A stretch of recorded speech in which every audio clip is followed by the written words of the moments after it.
Celui qui a besoin de vous vous contactera. Celui qui veut vous voir aura le temps pour vous. Celui qui vous veut vous trouvera. Le reste n'est qu'une excuse. Si la considération n'est pas réciproque, éloignez-vous sans faire de bruit, quels qu'en soient les enjeux du moment de cette relation, car vous finirez déçus et dépités. N'ayez pas peur de rompre les liens, car personne ne détient la clé du bonheur de l'autre. Il faut avoir le courage de quitter la table quand le respect n'est plus servi. Bonjour à toutes et à tous, bon réveil matinal, bienvenue sur Free Matin. Ce rendez-vous matinal d'information, d'analyse et de divertissement sur ESAE TV à suivre d'un instant à l'autre la une des journaux afin de vous imprégner des différents sujets qui constituent l'actualité au Bénin au petit matin de ce mercredi. Juste après, vous aurez droit au bulletin matinal d'information qui est présenté par Colombe Oussou. Elle vous fera suivre dans un premier temps la réaction du secrétaire général de la Confédération syndicale des travailleurs du Bénin CSTB, Naimi Kassamampo, sur les différentes mesures prises par le gouvernement pour améliorer les conditions des aspirants au métier d'enseignant, les AME. Parlons de la modification du code électoral au Bénin. L'Église catholique annonce des journées de réflexion. On en parle au cours du bulletin matinal d'information. Juste après la présentation de Colombe Oussou du bulletin matinal d'information, on va retrouver Anaël Do pour la page des sports. Le logo et le slogan de la Coupe du Monde 2030 ont été dévoilés. On en parle au cours de sa présentation. Dans le cadre des matchs comptant pour la journée FIFA, Mohamed Tidjani s'est adressé au public sportif à suivre sa réaction au cours de la page des sports de ce matin. Juste après la page des sports, vous aurez droit à la définition du jour avec Kanté Amoussou qui nous présente ce matin l'expression être au pied du mur. Atifa Olafa, dans sa rubrique Truc et astuces, nous présente comment s'habiller pour un premier rendez-vous amoureux. Les prévisions astrologiques du jour sont présentées par Francis Fahmy. Les amis vierges sont les plus chanceux. Vous reprenez avec énergie une affaire amorcée il y a quelque temps avec l'envie d'aller au bout. Vous ne laisserez aucun obstacle vous barrer la route. Juste après la présentation des prévisions astrologiques, on va installer le panel de discussion avec Carles Kitome, Kanté Amoussou, Nansirine Fatoumbi et Francis Fahmy. On va échanger autour des nouvelles mesures prises par le gouvernement en faveur des AME. Et en fin d'émission, on va recevoir pour vous le professeur David Kofi Aza, qui est près de FAB, président du Conseil national des cultes endogènes. Avec lui, nous parlerons des fondements spirituels du pouvoir. J'aurai à le recevoir pour vous avec Atifa Olafa. Voilà l'essentiel à retenir du sommaire de ce matin, chers amis internautes. Juste après l'instant pub, on se retrouve pour parcourir ensemble les unes du jour. L'École supérieure d'administration, d'économie, de journalisme et des métiers de l'audiovisuel ESAE offre de nouveaux challenges pour l'année universitaire 2023-2024. Étudiantes et étudiants, parents d'élèves nouveaux bacheliers, ESAE, c'est la garantie d'une formation de qualité à des conditions très avantageuses. À Gbedjromede, à Papa, à Boumekalavi et Parakou, inscrivez-vous en administration générale, administration du travail et de la sécurité sociale, trésor et finances publiques, impôts, diplomatie et relations internationales, journalisme et métiers de l'audiovisuel, gestion des marchés publics, planification et développement local, sciences économiques, sciences juridiques et toutes les filières des sciences de gestion. ESAE vous offre des bourses, demi-bourses et de réductions pour les premières inscriptions dans toutes ces filières. Waouh! En licence 1, 2 et 3 et en master, bénéficiez jusqu'à 50% de réduction sur tous nos sites. N'est-ce pas génial? Infoline. ESAE Gbedjromede, 3e rue à droite en quittant le carrefour Le Jador pour la BIBE Jéricho ou au plus 229 90 93 65 21 98 98 14 00 à Kpakpa au plus 229 52 88 33 33 à Boumekalavi au plus 229 52 88 44 44 Parakou au plus 229 52 46 12 12. ESAE, l'excellence à un an.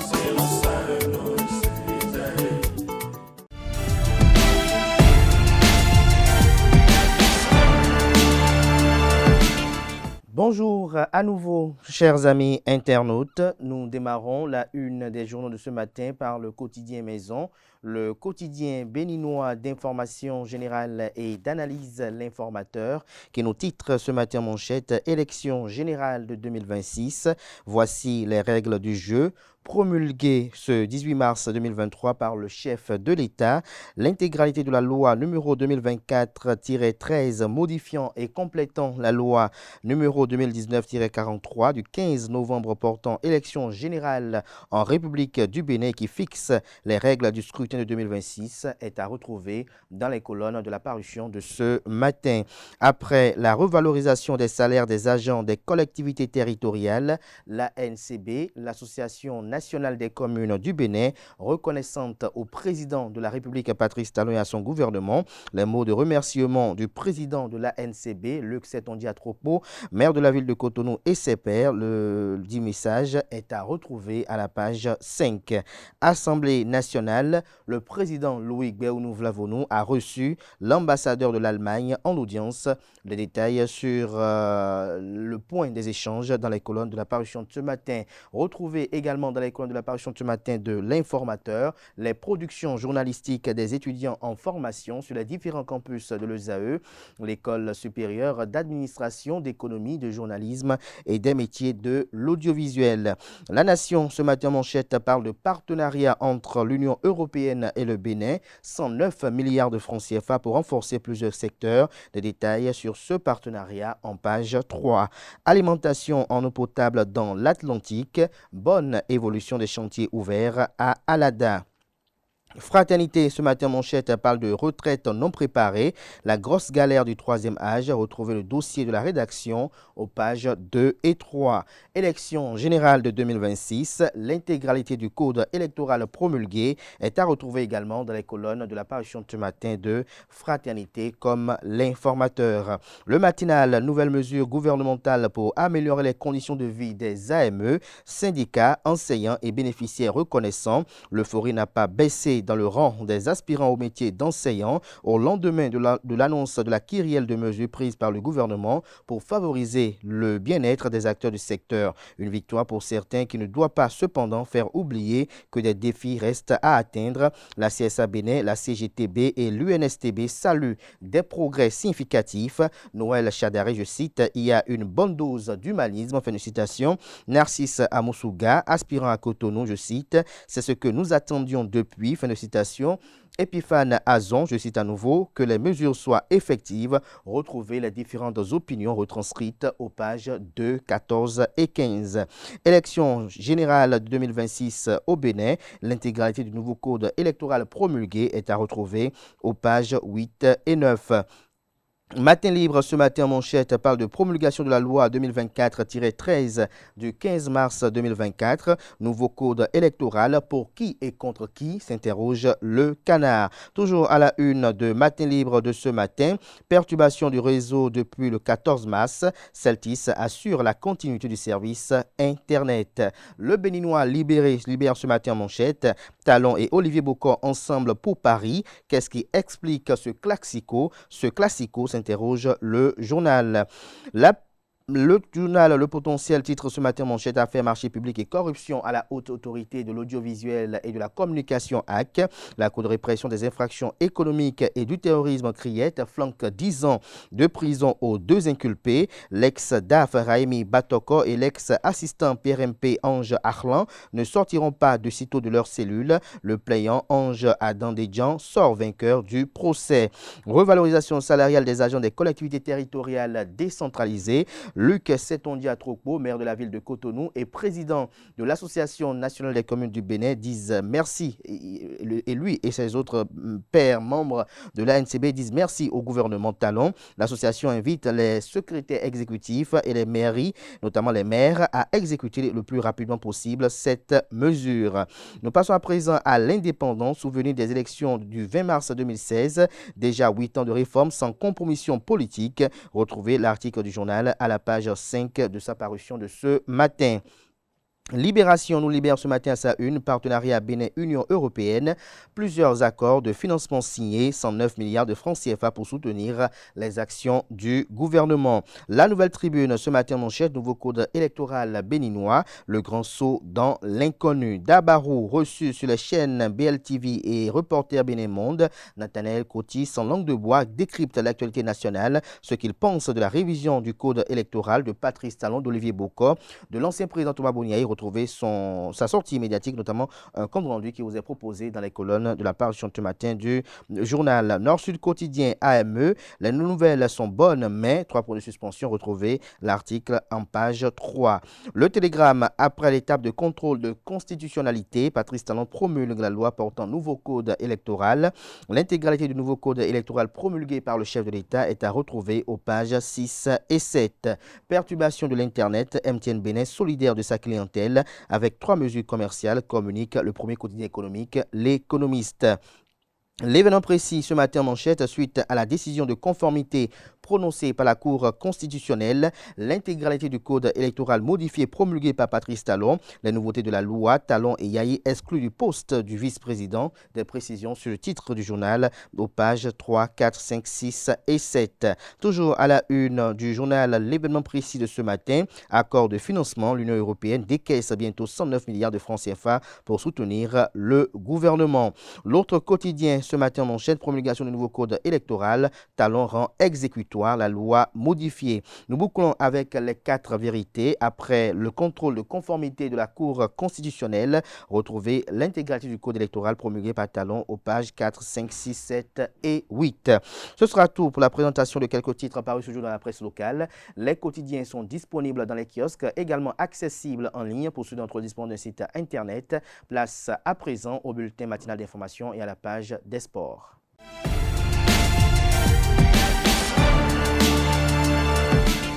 Le bulletin matinal d'information avec vous, Colomoussou. Bonjour. Bonjour. Merci d'être là. Bonjour à vous, Aneldou. Bonjour. Merci d'être installé pour la page des sports. Colomoussou, on démarre avec la réaction du secrétaire général de la Confédération syndicale des travailleurs du BNCSTB, Naimi Kassamampo, sur la mesure prise ou les différentes mesures prises par le gouvernement pour améliorer les conditions des AME. Cet état de Kader, selon lui, c'est un début de satisfaction des revendications de la Fédération des syndicats de l'éducation nationale. Il est au micro de Nansrine Fatombi et Francis Farami. On les a recrutés en fait comme des agents contractuels de l'État parce qu'ils ont été recrutés pour un emploi temporaire. Parce que le rôle de l'agent, la définition de l'agent contractuel de l'État, c'est celui qui est recruté pour travailler dans un service public, soit au centre ou déconcentré, pour un emploi temporaire. Donc, c'est ça les AME. Et au lieu de leur reconnaître cela, on leur a défini une grille salariale inventée, sans décret, sans test, sans arrêté. Et on leur paye des salaires dérisoires. On les fait travailler, on dit dans leur contrat qu'ils travaillent comme les autres travailleurs, ils ont droit au congé comme les autres. Mais pendant les vacances, par exemple, eux, on ne les paye pas. Et aujourd'hui, cela est corrigé, n'est-ce pas? Alors, aujourd'hui, il ne reste ce qu'ils revendiquaient, c'est qu'on leur reconnaisse. Parce que quand on dit reverser, là, en réalité, ils sont recrutés comme agents contractuels de l'État. Il faut que l'État leur reconnaisse le titre d'agent contractuel de l'État et qu'il les traite comme d'autres agents contractuels de l'État. C'est ça qu'on appelle reverser. En fait, le mot reverser est un peu n'est pas trop bien indiqué, c'est les reconnaître comme agents contractuels de l'État. Mais aujourd'hui, nous on s'attendait à ce qu'en Conseil des ministres, les gens leur reconnaissent ce titre-là et que, naturellement, s'ils sont agents contractuels de l'État, l'État cotise pour eux, et l'État leur donne les différentes primes et indemnités, l'État leur donne l'assurance, l'État leur donne... puisqu'ils pourront avoir la retraite, l'État leur donne tous les bénéfices, les questions de supporter leurs enfants dans les écoles. Et tout ça là devait être fait. Donc c'est surprenant que l'État ne fasse pas le pas, qu'il fasse encore un petit pas, attendant encore d'autres luttes avant de dire maintenant qu'il les reverse. Et les conséquences, c'est quoi? C'est qu'ils n'ont pas le salaire d'agents contractuels de l'État. Même malgré les 20 000 là, ils n'ont pas le salaire d'agents contractuels de l'État. Et ils n'ont pas la retraite là déjà assurée. Or, s'ils étaient agents contractuels de l'État, ils cotisent au Fonds national de retraite. Or, ils vieillissent tous les jours. Ils qui vieillissent tous les jours, et parmi eux, ces gens-là, les conséquences, ce qu'ils ont vécu comme situation, vous avez appris depuis 2019 à maintenant, plus de 120 sont décédés. Ça, je ne compte pas ceux qui ont perdu de femmes, d'enfants et autres. Et ceux qui ont été radiés là, certains d'entre eux sont décédés, d'autres ont perdu femmes et enfants. Aujourd'hui, on les ramène. Et les préjudices, qui paient les préjudices qu'ils ont subis. Ceux qui sont morts, qui paient les préjudices pour la perte subie par leurs parents. Donc, première chose, il faut que l'État fasse le pas en les reversant.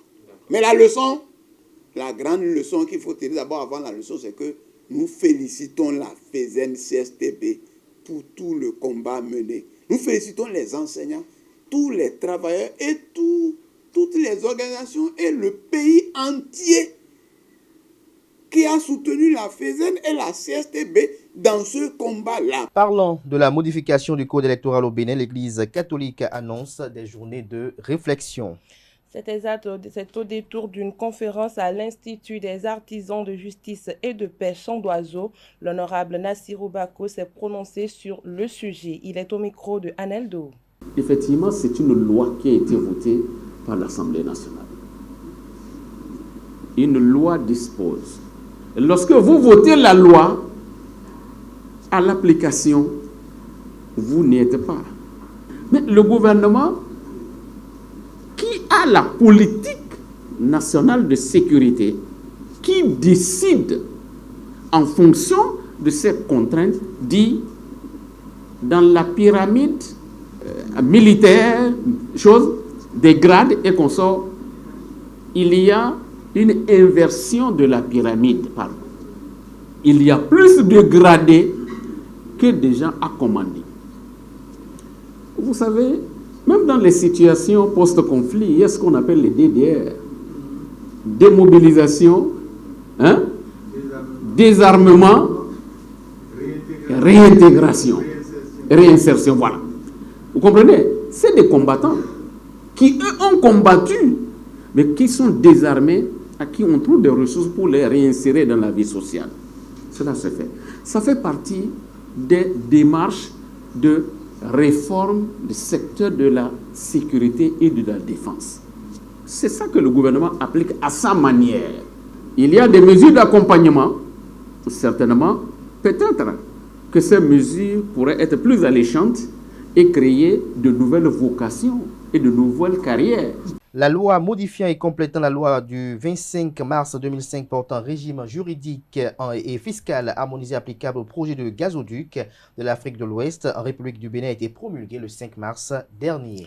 Oui, qu'elle est adopté le 23 janvier dernier par l'Assemblée nationale du Bénin. Le décret de promulgation a été signé par le président de la République, Patrice Talon, le ministre d'État, ministre de l'Économie et des Finances, Romuald Ouadani, le ministre de la Justice, Yvon Détchenou, le ministre de l'Énergie, de l'Eau et des Mines, Samou Seydou Adambi, et le ministre des Affaires étrangères, Olusegun Adadi Bakari. Le réseau de gazoduc part de Alagbado, près de Lagos, au Nigeria, traverse le Bénin et le Togo pour aboutir à Takoradi, au Ghana. Le projet prévoit la réalisation de stations de compression, stations de comptage, stations de vannes, des points d'interconnexion et des embranchements pour Cotonou, Bénin, Lomé, Togo et Témar au Ghana. Pour ce qui est des notations du Bénin, l'agence de notation Fitch, dans une publication date du 8 mars, confirme le Bénin à B+, avec perspective stable. Cet exact, Fitch estime la croissance du Bénin à 6,3% en 2023 malgré les chocs provoqués par le coup d'État militaire au Niger, la fermeture des frontières qui a suivi impactant les secteurs du commerce et des transports et la réforme des subventions énergétiques au Nigeria. Les prix du approvisionnement informel en carburant ont grimpé à 850 francs par litre contre 350 francs par litre d'avant la réforme au Nigeria. L'inflation est restée faible à 2,7% en 2023 contre 1,3% en 2022.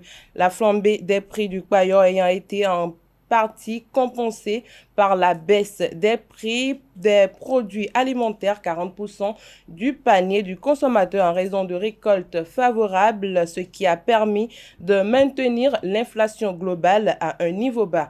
Les risques de baisse proviennent de la hausse des prix du bailleur, comme je viens de le dire, affectant les secteurs du commerce et des transports, de la vulnérabilité du secteur agricole aux événements climatiques, de la détérioration de l'environnement régional et la contagion des risques sécuritaires. Dans le cadre du renforcement du partenariat entre l'Union européenne et le Bénin, un accord de financement de 109 milliards a été signé. Oui, Kader, la délégation européenne a pris part le 19 mars 2024 à une séance de travail de haut niveau avec le gouvernement béninois. Au cours de la rencontre, Cohen Doen, directeur général des partenariats internationaux de la Commission européenne, et Roger Stoire, chef du pôle régional Afrique de l'Ouest et centrale de la Banque européenne d'investissement, ont annoncé la mobilisation de l'Union européenne à hauteur de 166 millions d'euros, soit environ 109 milliards de francs CFA à travers la signature de plusieurs accords de financement. Cette forte mobilisation a pour objectif de soutenir l'action du gouvernement dans le cadre d'un programme intégré dans le nord du pays couvrant les domaines de l'eau et l'assainissement, la résilience et l'entrepreneuriat, la sécurité, la formation professionnelle et l'énergie. Les programmes concernés sont financés par l'Union européenne dans le cadre de l'instrument financier global Europe au titre de la programmation 2021-2024 et font partie intégrante de la stratégie Global Gateway. Nous sommes toujours dans le mois de mars et on parle toujours du 8 mars qui a été fêté en différé par les ressortissantes rwandaises au Bénin. C'est exact, le 8 mars, on en parle encore. Les ressortissantes rwandaises au Bénin ont célébré en différé le samedi 16 mars la Journée internationale des droits de la femme au travers d'un atelier de formation intitulé « Introduction à l'entrepreneuriat féminin ». Cette formation s'est déroulée à l'Institut Phénix de Cotonou. Le compte rendu avec cet Ondélarius Ayagweno. Grandis, grandis, grandis, grandis, grandis, grandis, grandis, grandis, grandis, grandis, grandis, grandis, grandis. Loin de leur pays, les femmes de la communauté rwandaise au Bénin s'approprient le thème de la 47e édition de la Journée internationale des droits de la femme. Investie en faveur des femmes, accélérer le rythme à travers une formation sur l'entrepreneuriat féminin. Le thème de l'entrepreneuriat nous semble adapté pour que la femme sache qu'elle ne peut pas s'en sortir si elle n'est pas autonome socialement et financièrement. Et c'est ce thème-là d'autonomie financière, d'autonomie sociale qui sera l'objet de la formation d'aujourd'hui. L'initiative du comité RCA Bénin va permettre aux bénéficiaires de mieux s'intégrer dans leur pays d'accueil. Le formateur leur a donné des outils à cette fin. Ça parle des principes fondamentaux du succès que nous avons essayé de définir à partir des 6 lettres du mot même succès. Le S pour le savoir, le U pour union, le C, premier C pour le cœur, le cerveau, qui ne doivent se nourrir que d'émotions et de pensées positives. Le second C, les croyances qui doivent être positives et actives et agissantes. Le E, énergie, on doit être toujours rempli d'énergie pour pouvoir passer à l'acte, persévérant, enthousiaste. Et le S pour avoir une suite logique. Après, nous allons voir les principales qualités d'un entrepreneur. Nous allons voir après comment identifier la bonne idée d'entreprise et quels sont les critères que doit respecter une bonne idée d'entreprise. Dans une démarche participative, ponctuée de travaux de groupe, l'expert a réveillé l'esprit entrepreneurial chez certaines et renforcé les compétences entrepreneuriales chez d'autres. Il faut le dire, dans l'entrepreneuriat, on rencontre certains obstacles, les doutes, est-ce qu'on va y arriver, est-ce qu'on ne va pas y arriver. Mais cette formation, en dehors de ce qu'elle nous a apporté, qu'est-ce qu'un entrepreneur, qu'est-ce qu'on peut rencontrer, mais aussi ça nous a montré qu'il y a aussi la confiance en soi. Il faut vraiment se faire confiance soi-même sur ce qu'on veut faire et qu'est-ce qu'on va apporter de plus à la société. La suite, ça sera de voir comment est-ce qu'on peut analyser l'environnement ici au Bénin où nous vivons et créer des entreprises. Nous avons déjà vu des sœurs rwandaises qui vivent ici et qui ont créé des entreprises. Donc ça veut dire que c'est possible et que nous aussi nous pouvons entreprendre ici au Bénin. La visite des stands de quelques entrepreneurs rwandaises et un exercice de concentration et application ont mis un terme à la formation.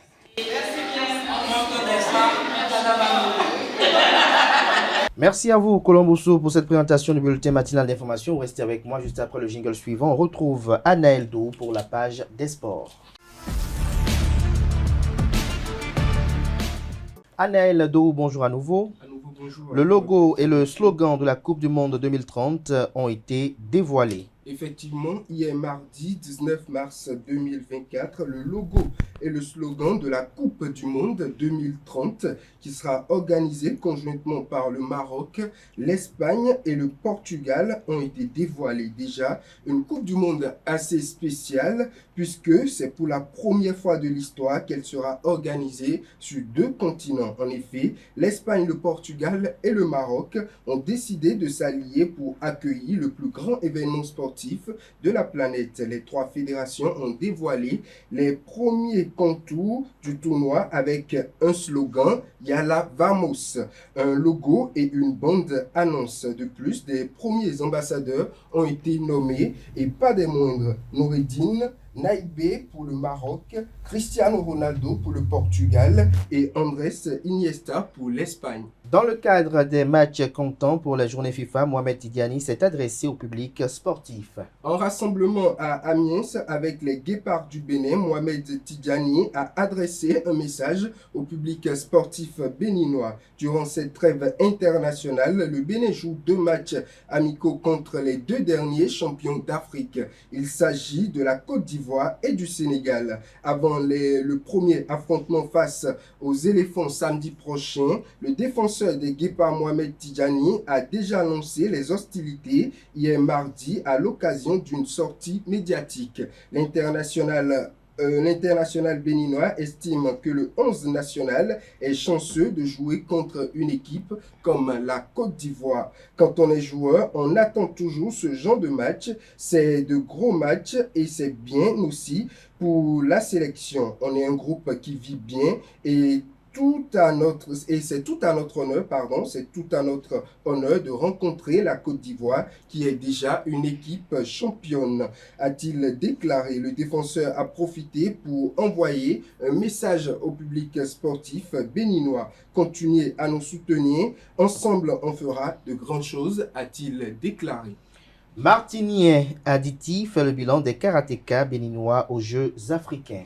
Fin de parcours pour les karatékas béninois aux Jeux africains Accra 2024. Sans la moindre médaille, ils sont les premiers à défendre les couleurs nationales et sont retournés au bercail depuis le lundi 11 mars dernier. Martinien Aditi, sélectionneur national de cette discipline, fait le bilan de la compétition. Il s'exprime au micro de Colombe Oussou. C'est un bilan très peu satisfaisant, sinon mitigé, parce que on envisageait quand même, comme par le passé, ramener la première médaille d'or pour le Bénin, comme le karaté l'a souvent su faire. Mais la muraille était assez solide. Les athlètes ont essayé, notamment principalement Kwadonou Martial, qui, ma foi, faisait déjà des performances, mais qui n'a pas pu passer la barrière pour pouvoir ramener ne serait-ce que la médaille de bronze pour le Bénin. Nous sommes venus avec 4 athlètes, 3 garçons et une jeune fille qui, ma foi, fait sa première expérience au niveau senior. Et ceci à cause des critères, parce que déjà à partir de 16 ans, vous pouvez faire les épreuves kata senior. Et les grandes sœurs et tout, principalement Chessine et autres, blessures sanitaires et tout ça, repos sanitaire. Ce qui a fait qu'on a envoyé Aditi Giovanna pour pouvoir représenter le Bénin en kata parce que c'est l'une des espoirs. Et elle n'a pas pu passer comme on l'aurait souhaité. Mais ma foi, les seniors, c'est 18 ans. Et une fille qui a 16 ans et qui a essayé avec le résultat qu'elle a obtenu, c'était un résultat vraiment étriqué face au Nigeria en 16e de finale. Alors les garçons, ils n'étaient que 3. Et nous les avons triplement insérés, doublement, parce qu'il fallait, avec le très peu nombre d'effectifs qu'on a, démultiplier et maximiser les chances du Bénin pour pouvoir avoir des médailles. Sinon, c'est 3 personnes, 3 épreuves. Mais là, nous avons fait 4 athlètes et 6 épreuves. Et ma foi, malgré ça, ça n'a pas marché. Il faut vous notifier que normalement, nous avons 16 épreuves. Et l'UFAC nous a demandé de prévoir 20 athlètes pour pouvoir, comment dit-on, prester dans toutes les épreuves prévues. Nous ne sommes venus qu'avec 4. Et voilà, et pour nous, c'était vraiment restreint, très restreint, pour pouvoir passer dans toutes les épreuves, et ne serait-ce que pour glaner des médailles. Cette contre-performance, c'est sur 2 ou 3 points. D'abord, nos athlètes n'ont pas assez de compétition comme ceux-là qui viennent des pays maghrébins.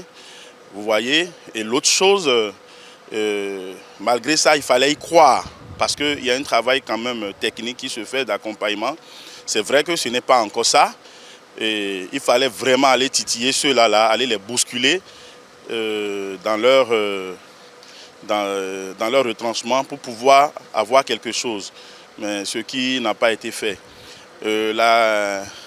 Sur le troisième plan, c'est que c'est d'abord la volonté politique, toute chose qui a commencé. Et ma foi, c'est le moment de remercier le gouvernement à travers le nouveau ministre, le ministre Dato Benoît, qui déjà a planifié et alloué, comment dit-on, des per diem pour la préparation des athlètes.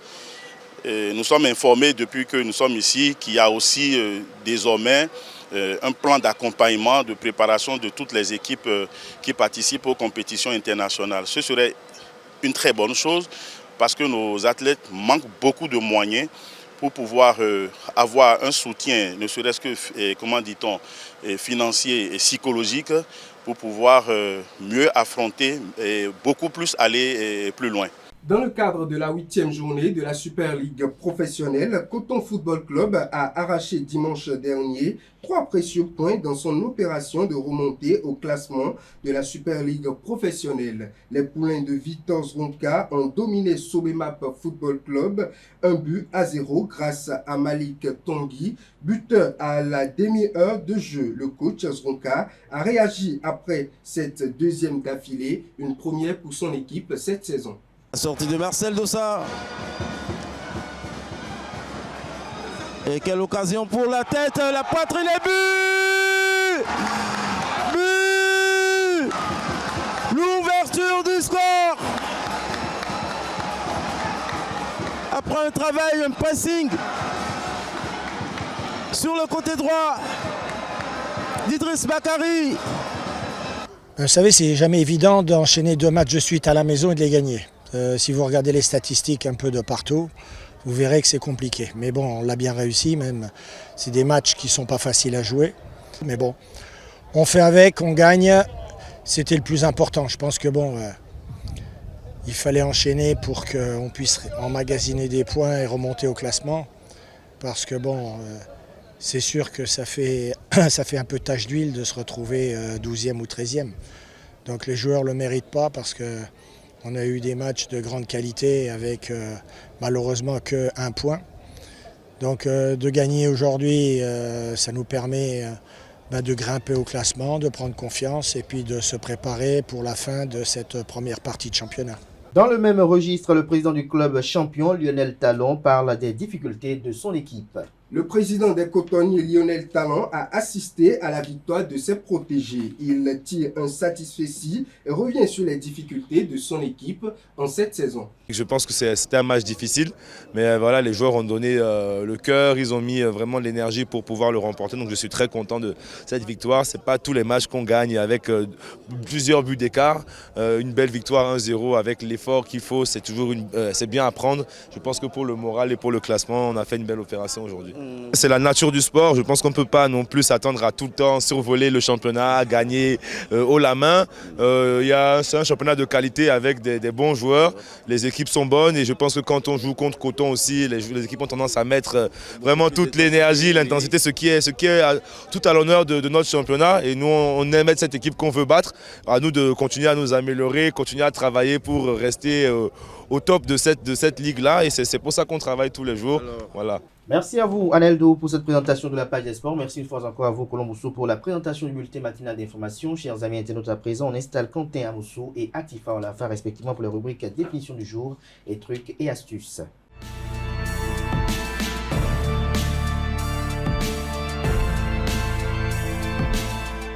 La rubrique définition du jour avec vous, Quentin Amoussou, bonjour. Bonjour Kader. Merci d'être là, Atifa Olafa, bonjour. Bonjour. Merci d'être là pour les trucs et astuces. Quentin Amoussou, ce matin, on découvre l'expression « être au pied du mur ».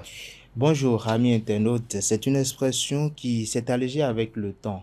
Être au pied du mur ou se retrouver au pied du mur signifie être contraint d'agir, ne plus avoir d'échappatoire, être devant ses responsabilités. Au XVIe siècle, l'expression entière était se trouver au pied du mur sans échelle, une manière de renforcer l'idée qu'il était impossible de faire marche arrière. Il y a un quasi-synonyme de cette expression, à savoir être dos au mur. Celle-ci, qui signifie également être forcé d'agir, viendrait de l'univers de l'escrime. Lorsque l'un des participants recule trop, il se retrouve dos au mur. Il est donc obligé d'avancer et de combattre. Voilà. C'est tout pour la définition de ce matin. Et vous êtes arrivé plusieurs fois de vous retrouver être au pied du mur? Oui, mais je trouve toujours le moyen d'avoir une solution pour ne pas rester coincé. Un exemple illustratif? Parfois, vous êtes obligé d'aller au boulot, mais vous êtes en retard, donc vous faites tout possible pour pouvoir y joindre. Même s'il faut courir, il faut le faire. Merci à vous, Quentin Amoussou, pour cette présentation. Vous restez avec moi. On retrouve Atifa Olafa juste après le jingle pour les trucs et astuces.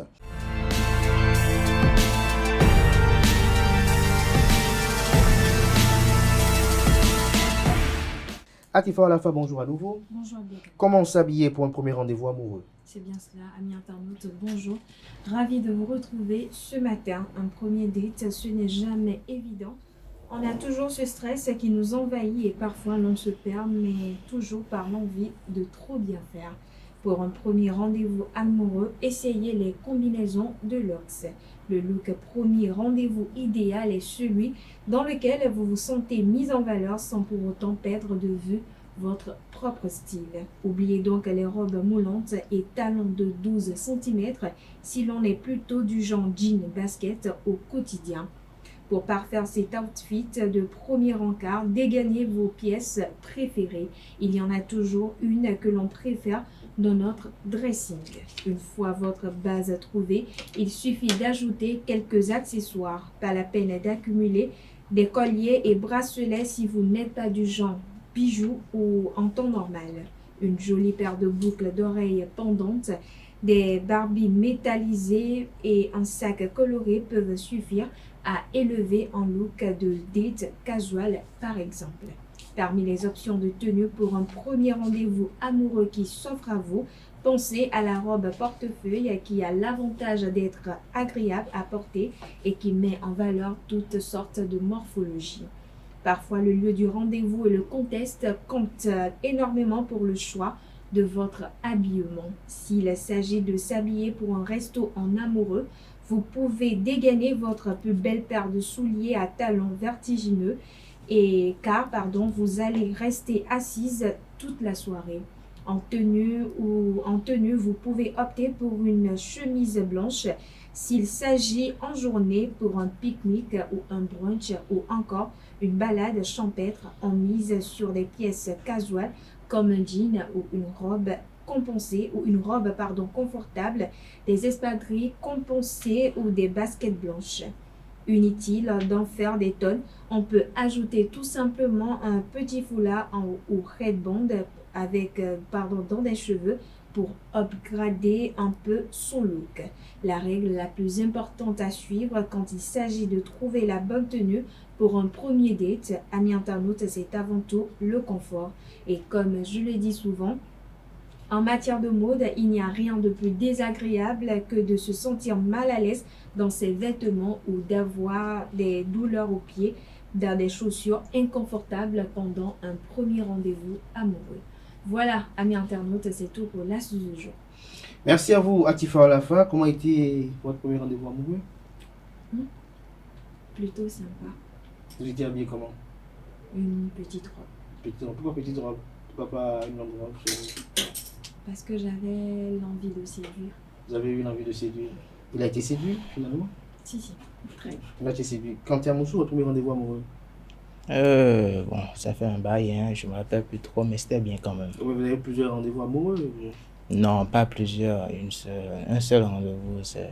Et le reste, c'est quoi? C'est pas de l'amour? Non, mais il faut aimer d'abord la personne pour que l'on puisse dire que c'est un rendez-vous amoureux. Si ce n'est pas le cas et que vous allez la rencontrer tout simplement, bon, je trouve que... Et celle que vous aimez actuellement? Ou celle que vous aimez actuellement avec S? Actuellement, je suis célibataire. Le célibataire? Ouais. Si vous le dites, je crois que Francis Fahmy viendra confirmer après. Merci à vous, Kanté Amoussou. Merci à vous, Atifa Olafa. À présent, on installe Francis Fahmy pour les prévisions astrologiques.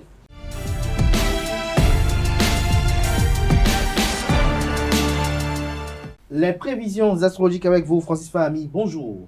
Bonjour Abdelkader Achirou, bonjour à vous chers amis internautes. Bélier, ne vous laissez pas distraire par les rumeurs ou les collègues qui vous mettront volontairement la pression. Chez Taureau, ne prenez pas vos désirs pour des réalités. En fait, vous n'êtes pas encore au bout de vos peines. Amis Gémeaux, toutes les propositions ne seront pas intéressantes. Soyez prudents, n'acceptez rien sans bien y réfléchir. Natif Cancer, vous devrez faire un gros effort d'organisation car vous serez soumis à un rythme de travail intensif. Lion, vous voulez arriver rapidement à votre but, mais il vaut mieux que vous preniez votre temps pour éviter les erreurs. Vierge, à présent, vous reprenez avec énergie une affaire amorcée il y a quelque temps et ce, avec plutôt l'envie d'aller au bout. Vous ne laisserez aucun obstacle vous barrer la route. Amis du signe Balance, la patience vous fait défaut. Vous devrez revoir votre façon d'agir pour obtenir ce que vous voulez. Pour nos amis Scorpions, à présent, un choix s'imposera à vous dans le domaine professionnel. Ne craignez pas de ne pas être à la hauteur, vous saurez parfaitement remplir les tâches qui vous incomberont. Sagittaire, à présent, il serait temps que vous appreniez à traiter l'argent exactement comme il le mérite. À force de l'aduler, il vous pèsera.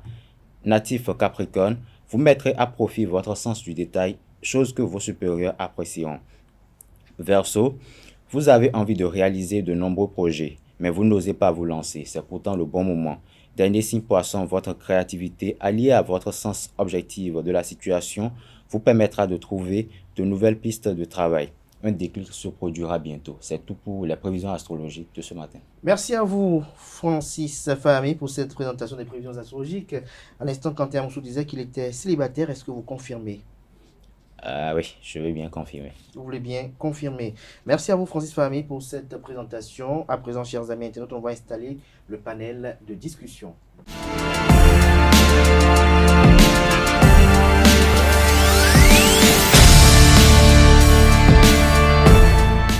Le panel de discussion avec vous, Kales Kitoumé, bonjour. Bonjour Abdelkader. Merci d'être installé pour le panel de discussion. Bonjour à vous, Kanté Amoussou. Francis Fahmy, bonjour à nouveau. Bonjour. Nasrine Fatoumi, bonjour. Bonjour Kader. Alors, Kales Kitoumé, ce matin, on parle des nouvelles mesures prises par le gouvernement en faveur des AME. Oui, tout à fait. Nous l'avons appris au cours de la séance extraordinaire du Conseil des ministres de ce lundi.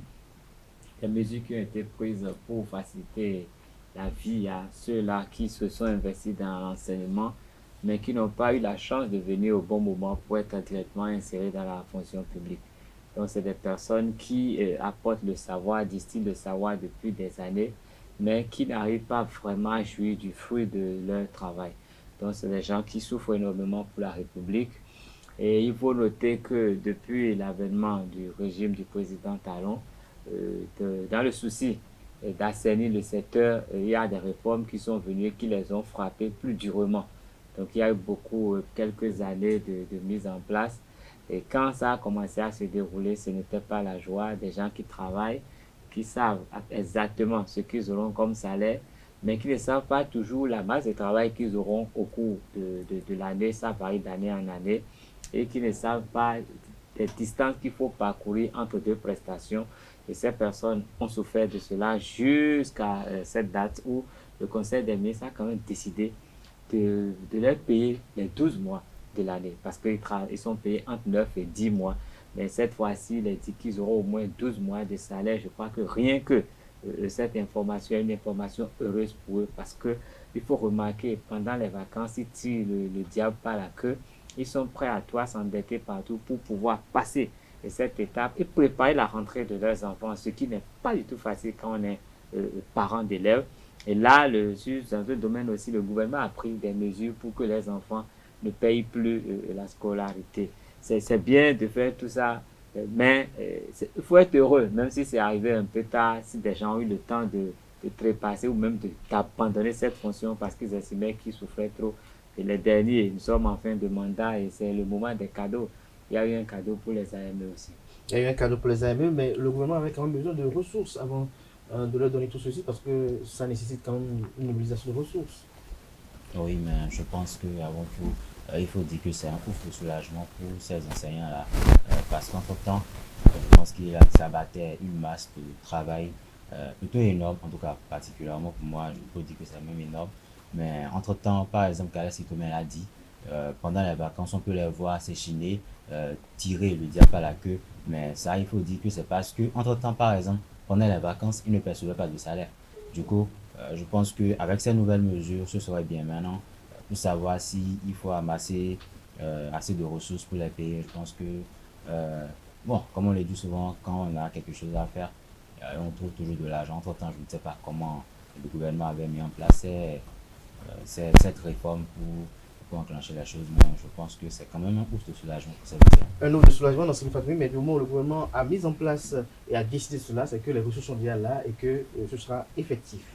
Moi, je crois que cette réforme du gouvernement béninois est salutaire parce qu'il faut d'abord voir, il y avait des AME ils ont d'abord fait le reversement des AME. Parmi eux, il y a ceux qui ont passé de via Trépas. Donc, je crois qu'avec cette réforme mise en place, parce qu'il y a déjà une batterie de réformes, quand même. Oui, une batterie de réformes annoncée par le gouvernement le lundi dernier. Je crois qu'avec cette réforme, le secteur de l'éducatif béninois, surtout pour les enseignants du primaire, ils seront plus soulagés que d'habitude avec cette réforme, surtout avec le salaire 12 mois sur 12 mois qui serait payé.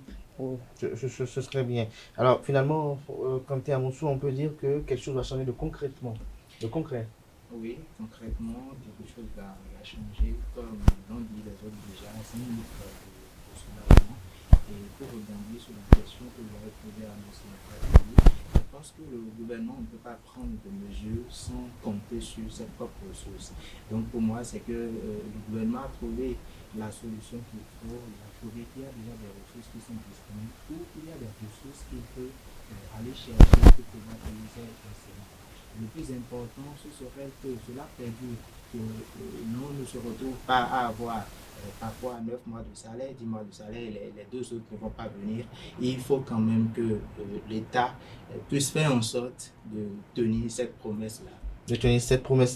Qu'est-ce qui tombe, mais malgré tout ce que le gouvernement a fait, on dit l'humain reste maintenant insatisfait. Certains estiment que, bon, il faut saluer ce qui est fait, mais il faut en attendre encore. C'est ce que j'allais d'ailleurs dire, parce que vous savez, si vous avez... Je ne sais pas si vous connaissez vraiment la situation de ces personnes-là, mais moi je distingue d'abord les AME des enseignants communautaires.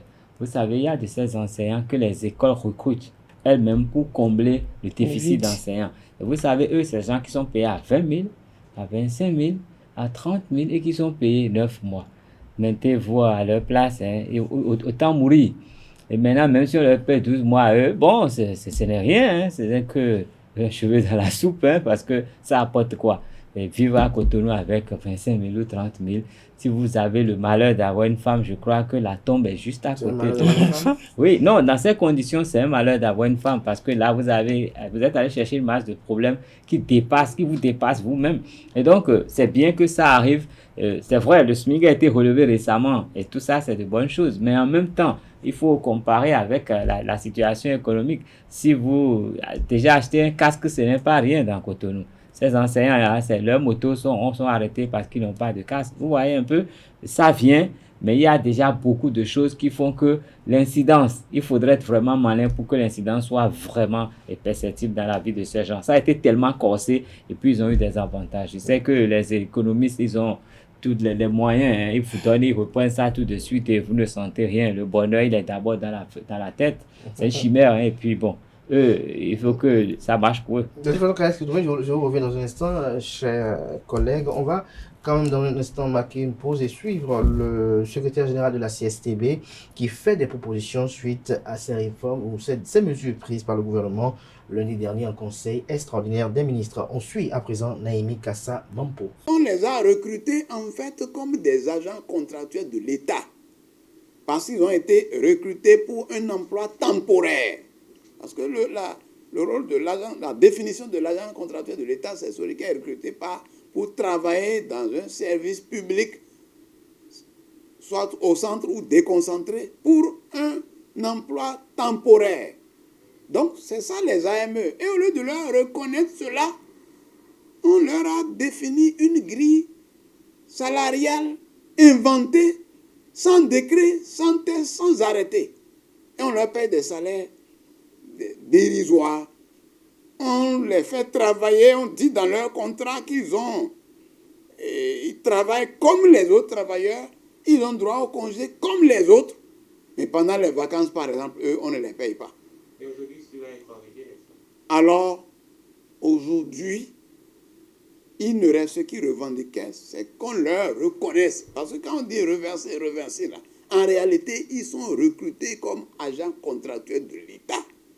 Il faut que l'État leur reconnaisse le titre d'agent contractuel de l'État et qu'il les traite comme d'autres agents contractuels de l'État. C'est ça qu'on appelle reverser. En fait, le mot reverser n'est pas trop bien indiqué, c'est les reconnaître comme agents contractuels de l'État. Mais aujourd'hui, nous on s'attendait à ce qu'en Conseil des ministres, les gens leur reconnaissent ce titre-là et que naturellement, s'ils sont agents contractuels de l'État, l'État cotise pour eux, et l'État leur donne les différentes primes et indemnités, l'État leur donne l'assurance, l'État leur donne, puisqu'ils pourront avoir la retraite, l'État leur donne tous les bénéfices, les questions de supporter leurs enfants dans les écoles et tout ça là devait être fait. Donc c'est surprenant que l'État ne fasse pas le pas, qu'il fasse encore un petit pas, attendant encore d'autres luttes avant de dire maintenant qu'il les reverse. Et les conséquences, c'est quoi? C'est qu'ils n'ont pas le salaire d'agent contractuel de l'État. Même malgré les 20 000 là, ils n'ont pas le salaire d'agent contractuel de l'État. Et ils n'ont pas la retraite là déjà assurée. Or, s'ils étaient agents contractuels de l'État, ils cotisent au Fonds national de retraite. Or, ils vieillissent tous les jours. Ils vieillissent tous les jours et parmi eux, ces gens-là, les conséquences, ce qu'ils ont vécu comme situation, vous avez appris depuis de 2019 à maintenant, plus de 120 sont décédés. Ça, je ne compte pas ceux qui ont perdu de femmes, d'enfants et autres. Et ceux qui ont été radiés là, certains d'entre eux sont décédés, d'autres ont perdu femmes et enfants. Aujourd'hui, on les ramène et les préjudices, qui payent les préjudices qu'ils ont subis. Ceux qui sont morts, qui payent les préjudices pour la perte subie par leurs parents. Donc, première chose, il faut que l'État fasse le pas en les reversant. Mais la leçon, la grande leçon qu'il faut tirer d'abord avant la leçon, c'est que nous félicitons la FESEN-CSTB pour tout le combat mené. Nous félicitons les enseignants, tous les travailleurs et toutes les organisations et le pays entier qui a soutenu la FESEN et la CSTB dans ce combat-là. Retour plateau, Carles Kitomé, on vient de suivre à présent le secrétaire général de la CSTB qui, pour lui, estime qu'il reste beaucoup à faire. Il a listé quand même une kyrielle d'attentes. Selon vous, est-ce que c'est pas un peu exagéré parce que le gouvernement, au-delà de tout, a quand même ses priorités. Le gouvernement, au-delà de tout, quand même, doit répondre à la fois aux travailleurs, aux agents du secteur de la santé, à d'autres corporations. Les militaires aussi en demandent de part et d'autre. Donc, il faut quand même faire le juste milieu en fonction des ressources que l'on a. Non, mais il est dans son rôle. Tout à fait. C'est un syndicaliste, il est dans son rôle et de réclamer autant que possible en faveur des travailleurs. Et quand on connaît cette confédération, cette centrale-là, quand même, la CSTB, nous savons, hein, ils ont une ligne très rigide et eux, ils ne lâchent rien. Et ils sont surtout du côté des enseignants. Donc, c'est normal qu'ils en redemandent davantage. Mais quand on analyse un peu la situation, on peut se demander s'ils ont raison de demander ou pas. Parce que c'est des gens, quand vous les écoutez, oui, les travailleurs, mais ils font toujours une lecture en comparant à ceux qui sont dans les fonctions politiques. Et quand ils font cette comparaison, je vous leur donne généralement raison, parce qu'ils estiment que les gens qui s'échinent à la tâche tout le temps ont un salaire, et des gens qui, bon, pas des acrobaties politiques, se retrouvent à un sommet, ont 10, 15, 20 fois leur salaire, 30, même beaucoup de plus. En fait, leur salaire, et eux, ils sont là pour de façon temporaire, et des fois, ils sont là juste pour servir des intérêts d'autrui. Donc, eux, ils veulent que les avantages soient intégraux. C'est vrai, il a expliqué, on dit reverser, mais il y a des nuances, des mesures. Est-ce que quand on est agent contractuel de l'État, on vient au Conseil des ministres pour dire les avantages qu'on a? C'est connu d'office. Les avantages sont connus d'office et on sait qu'on peut en jouir. Mais quand on vient le dire en Conseil des ministres, ça veut dire qu'on n'a pas tous les avantages. On leur a concédé une partie des avantages qu'ils pouvaient avoir s'ils étaient des agents contractuels de l'État, comme ça se fait normalement. Donc, c'est un peu ça le sens de ce qu'il est en train de décrier. Je trouve qu'il est normal, il est dans son rôle et il revient maintenant à l'État béninois. Parce que l'enseignement, quand même, c'est un secteur vital. Névralgique. Et si vous voyez, vous faites la comparaison entre le nombre des AME et les agents permanents de l'État qui sont dans l'éducation, vous verrez que les AME, leur effectif est beaucoup plus important, ça l'emporte. Donc si eux, il arrivait qu'ils ne soient pas opérationnels, c'est tout le système éducatif qui serait ébranlé. Et donc des personnes aussi sensibles, l'État doit toujours trouver des moyens pour les amadouer. Je me rappelle, hein, avant que le défunt, bon, je ne vais pas dire défunt, hein, avant que le président Yahya ne quitte, on avait accordé des avantages qui étaient même un peu exagérés. Les gens l'ont dit, mais après, quand ce régime est arrivé, ils ont été obligés de voir et de couper dedans. En plus, quand on donne les avantages, quand c'est le gouvernement qui donne, ce n'est pas automatiquement opérationnel. Les gens ont obtenu des avantages et c'est 5 ans après que ces avantages ont été actés. Donc, c'est ça, on verra si, au moins d'ici la rentrée, ils pourront vraiment jouir de tous les avantages. L'effet sera immédiat. Mais l'avantage santé, pour eux, je crois que c'est capital, hein, parce que c'est des gens, généralement, quand ils ont des problèmes de santé, ils n'ont généralement pas les moyens de se soigner. Voilà. Alors, Francis Fahmy, pour la plupart du temps, on aime copier quand même la démocratie au niveau d'autres pays, mais ces pays développés qu'on aime copier, pour la plupart, le métier d'enseignant, c'est le métier le mieux payé dans ces pays développés. Pourquoi en Afrique, on ne veut pas copier cela d'eux? Bon, avant même de parler de ça, Kaleski Tomé a parlé tout à l'heure de l'aspect santé. Je pense que comparé même aux autres pays, il y a de ces aspects-là qui sont pris en compte, même si on ne peut pas avoir la même réalité. Je pense quand même qu'il y a des réalités qui s'apparentent et il y a quand même des aspects assez essentiels, pour ne pas dire nécessaires, qu'il faut prendre en compte. Par exemple, l'assurance maladie, même si on sait qu'un enseignant, même s'il perçoit de salaire, il ne peut pas être un enseignant sans que son enfant ne puisse aller à l'école. Du coup, je pense que permettre à ces enseignants-là de bénéficier de la scolarisation pour leurs enfants qui sera pris en charge par l'État, je pense que c'est un aspect à relever. Mais non, pourquoi? À prendre en compte. Oui, à prendre en compte et à féliciter d'ailleurs. Pour en revenir à votre question, je pense que les pays n'ont pas la même réalité, les pays n'ont pas les mêmes ressources. Du coup, on n'a pas d'autre choix que de faire avec ce qu'on a. Il n'y a pas d'autre chose de faire avec ce qu'on a. Mais une chose est claire, dans cette Fatoubi, ils sont contents quand même. Oui, les enseignants. On a lu cette décision extraordinaire, on est quand même content. On pouffe nous de soulagement, comme vous avez à le dire, au fil du premier tour. Oui, je crois que ces enseignants qui se sont retrouvés dans ce cas sont... Bon, je ne connais pas ces enseignants, mais je crois à travers... Vous en avez côtoyé? Non, je n'ai pas eu à côtoyer un enseignant qui s'est retrouvé dans le cas, mais à travers ce qu'on entend dans la ville et ce qu'on voit aussi, on sent que ces enseignants sont contents de la décision du gouvernement. Reste à savoir si ça va perdurer sur le temps. Parce que... Est-ce qu'il n'y aura pas un autre régime qui viendra encore mettre fin à cette réforme que le gouvernement du président Talon a actée le lundi dernier en session extraordinaire. Comme l'a dit Kaleski Thomas, je crois qu'il reste encore beaucoup à faire, surtout côté santé, parce que dans notre pays, on voit que c'est pas tout le monde qui a droit à l'assurance maladie. Je crois que le gouvernement doit aussi se pencher sur ce côté côté assurance. Côté assurance. Alors, Kanté Amoussou, comment faire alors pour que ces mesures-là qui sont en train d'être données, qui constituent quand même un véritable acquis, qu'on le veuille ou pas, ne deviennent pas après quelque chose qui sera revu peut-être par un régime après 2026?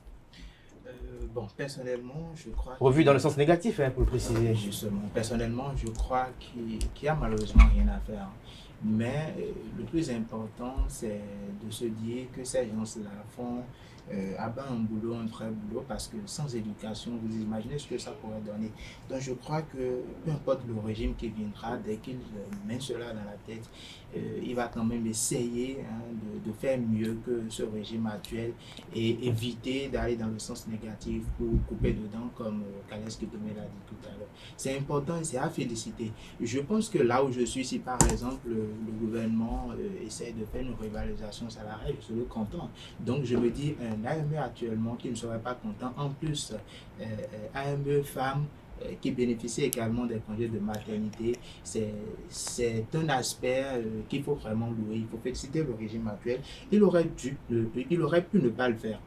Et puis, on allait se mettre tout le temps à crier, à revendiquer cela. Mais il a fait quand même, donc c'est à féliciter en attendant qu'il y ait d'autres mesures. Mais malgré qu'il a fait la CSTBA, un sit-in tout à l'heure à 15h, à la tour Eiffel du ministère de l'Enseignement supérieur, ils disent avoir encore décrié une grève de 24 heures.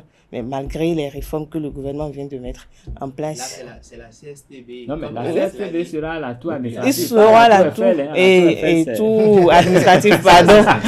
La tour administrative du ministère de l'Enseignement tout à l'heure. Mais est-ce que Kaleski Thomas, oui, c'est la CSTB. Est-ce que c'est pas exagéré? Justement, n'attendez pas que l'opposition vienne applaudir tout ce que la mouvance fait. La CSTB c'est l'opposition? Non, mais c'est vous qui le dites que la CSTB c'est de l'opposition. C'est un syndicat qui a une ligne, comme Kaleski Thomas l'a dit. Donc face à tous les régimes. Face à tous les régimes. Et je pense que peu importe ce que le gouvernement fera, ils trouveront toujours à dire. Ils vont vouloir... C'est qu'ils ne sont pas toujours satisfaits ou il reste encore à faire. Je ne dis pas. Vous savez, le contrat de travail, il est connu. Et j'estime que si le contrat de travail est respecté, et qu'on soit la CSTB ou n'importe qui, on ne saurait parler. Donc c'est parce qu'il y a toujours des coins qui ne sont pas satisfaits qui font que la CSTB monte toujours au créneau. Il faut leur reconnaître ça. C'est qu'eux, ils ne veulent pas laisser le moins d'espace où les travailleurs ne puissent pas avoir. Donc on doit tout satisfaire. Non, mais c'est humain et c'est légitime de réclamer. Est-ce qu'on peut tout satisfaire? Non, c'est difficile. Mais il faut quand même réclamer avant de ne... Il faut réclamer. On ne peut pas se taire sur son malheur. Alors, est-ce que vous avez sauvé que, malgré que les grèves au Bénin ont été réaménagées un peu, pour ne pas les restreindre, quand même, l'État a pu quand même écouter le cri de cœur des AME? Est-ce à saluer ou peut-être c'était dans l'agenda du gouvernement? On ne peut que saluer. On ne peut que saluer. Parce qu'autrefois, il y aurait eu plusieurs mois de grève. Non, ça, je crois que c'est l'une des plus grandes réussites de ce régime, d'avoir réussi à quand même cerner l'organisation des grèves. C'est vrai que les travailleurs crient qu'on leur a arraché le droit de grève, mais je pense que globalement, pour l'ensemble du peuple, c'est positif qu'on réduise le temps de grève. Les grèves dans les hôpitaux, les grèves dans les écoles, ça paralyse la vie. On a vu nos enfants se promener pendant des mois. Après, on a dit que l'année est terminée, qu'ils sont admis en classe supérieure. On ne sait même pas quand ils ont été à l'école. C'est scandaleux. Et je connais des gens qui, du CI jusqu'en terminale, n'ont pas connu une année scolaire entière et normale. Ils sont là à côté de nous maintenant. C'est des dangers que nous côtoyons. Et si le gouvernement a pu réussir à maîtriser ce secteur, c'est à saluer. Maintenant, le reste, c'est mettre un peu à l'aise les acteurs qui font le gros du boulot. C'est bien de le faire, mais je trouve qu'il faut que les gens aient souffert pendant 8 ans avant de l'avoir et qu'ils n'ont pas encore tout. Ça peut être donner des motivations à ceux qui revendiquent encore. Ça peut donner des motivations à ceux qui revendiquent, Francis Fami. Oui, et parlant des grèves, il faut notifier que le gouvernement, lors du Conseil extraordinaire des ministres, a décidé également de réintégrer les les aspirants qui ont été suspendus pour incitation à la grève. Donc je pense que... Même absence... Oui. Donc je pense que par rapport aux histoires de grève, le gouvernement a su cadrer un peu la chose et le gouvernement prend d'excellentes mesures. Mais tout à l'heure, vous avez demandé si les mesures, le sitting de tout à l'heure, est-ce que ce n'est pas un peu exagéré? Je pense que non, ce n'est pas du tout exagéré. Parce que quand on veut quelque chose, il faut se donner les moyens de l'avoir. Mais on veut vous donner un peu. Oui, mais c'est pas parce qu'on vous a donné un peu que vous allez vous limiter à cela. Oui, mais est-ce que la courtoisie n'exige pas? Est-ce que il faut pas reconnaître quand même que bon, quelque chose a été effectué? Je pense qu'ils ont eu à reconnaître cela. Hier, par exemple, oui, mais dans la même semaine comme ça. Non, mais ils estiment que c'est quand ils crient qu'ils ont dit. Voilà. Oui, non, mais c'est pas. Parce que parfois, c'est pas. Dans la même semaine. Voilà, justement. Non, justement. Non, j'ai dit. Faire reconnaître ses besoins, il faut dire ce dont on a besoin. Quand vous les écoutez bien, les ressources existent, mais sont mal réparties.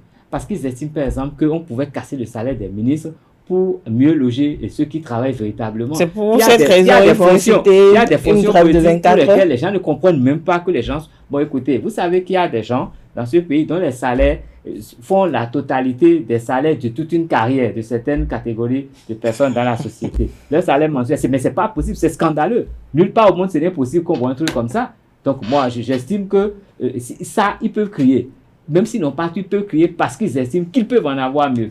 Donc c'est là où je trouve qu'ils peuvent... D'où la légitimité, en fait. Tant qu'ils estiment qu'on pouvait faire des aménagements pour qu'ils soient mieux logés, ils vont crier. Justement. Mais oui, vous voulez ajouter quelque chose? Oui, suivant Carles Kitome, j'ai l'impression qu'il sera un peu plus incité à rejoindre la CSTV. Aucunement. Je pense que tant qu'il reste à faire, même si on a un peu, même s'il y a des actions qui sont menées, on n'a pas à s'arrêter à cela. Il faut toujours réclamer quelque chose. Tant qu'on a à réclamer, il faut toujours le faire. Maintenant, je pense que même si la CSTV pourrait peut-être attendre la semaine prochaine, ou bien peut-être un peu plus longtemps, je pense que même si on a quelque chose maintenant, demain, c'est déjà assez Et ils savent pourquoi ils le font. Ils sont aussi dans la politique. Ils savent ce qu'ils font. Ils sont aussi dans la politique. Merci de le préciser. Merci à vous, Carles Kitome. Merci à Kanté Amoussou, Francis Fahmy et Nansérine Fatoumi. Merci à tout un chacun pour cet exercice. Chers amis internautes, à présent, on se retrouve juste après le jingle suivant.